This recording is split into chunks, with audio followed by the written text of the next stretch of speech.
Miss Kobayashi's Dragon Maid is a slice-of-life comedy anime with a magical twist. Bet you can't guess what that twist is. It's dragons. We're talking about dragons today. What would you do if you wandered drunk into the woods and met a dragon? Ask them to live with you, of course.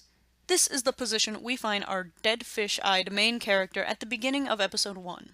Toru decides to dress like a maid because Kobayashi likes maids and she's in love with Kobayashi. Boom. Oh yeah, Toru is a dragon. Could you not tell from her deer horns? She's got that fat ass tail though. So now we get a human and a dragon living together in an apartment in Tokyo, and boy golly is it great. Any adult anime fan will tell you that an anime with characters in college or already in the workforce is always a treat. Same goes here. Our main character works for an office of some kind. She's always stressed, overworked, and has lower back pain. She's very relatable in that aspect. Now if only I could get some dragon titties in my apartment.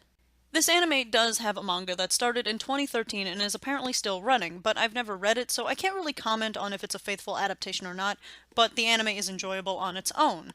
Another plus is the fact that although there's a lot of other cute dragon girls, this show isn't a harem. There's a little kid dragon who sees Kobayashi as more of a guardian.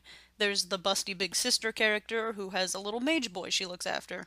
There's a water dragon who's just kind of around, and Fafnir, who is best friends with an otaku who he ends up living with. No harem? Well, this show already earned itself a half a point for me. They could have easily just done a harem and called it a day, but they took the high road. Thank you, Kyoto Animation. Wait, what? Honestly, I don't know why I didn't notice this before. The animation isn't godlike or anything, but it is weirdly good for a comedy anime. And the timing of the gags is usually, not always, but usually works really well. And it's directed by, let's see here, Yasuhiro Takamoto, who also directed Amagi Brilliant Park Hyoka, the second season of Haruhi Suzumiya, and Lucky Star from episodes 5 on. Wait, what? Why does this anime have such a pedigree? What are you? How did this happen? I'm honestly baffled. I feel like the universe looked at my taste in anime and just said, hey, let's gently gift this onto the small nerd here. Now, I'll be honest, when this anime popped up on my Crunchyroll, I was hesitant to watch it at first. I mean, look at it, Dragon Maid is in the title. I thought it would be a fan service 5-minute episode kind of deal. However, I was honestly kind of surprised with the little amount of straight-up fan service we get and just how much I grew to care about these characters. Now, the character designs themselves are nice, and so are the designs of the dragon forms. The only design I find questionable is Lukua, but that's not really a huge complaint. It's just I don't really like the color choices they did for her hair, but that's a personal preference.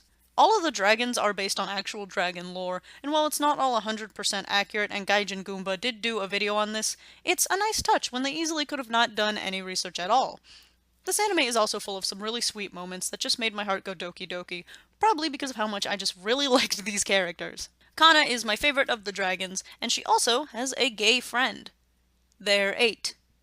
They're 8. Stop! Also, the OP was my favorite of the season it aired in. It's really bouncy, and the visuals they used genuinely made me laugh out loud the first time I saw it.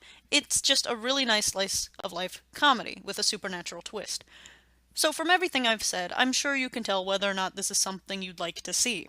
It does have a dub, and after watching both the sub and dub, I honestly prefer the sub, but it's all down to personal preference, so as always, choose whichever you prefer. I recommend them both. The full show is on Crunchyroll in the sub, and I believe on Funimation's website they have it in the dub, but there's only 2 episodes available without having to pay right now. I could be wrong. So should you watch Miss Kobayashi's Dragon Maid? Yes, you should.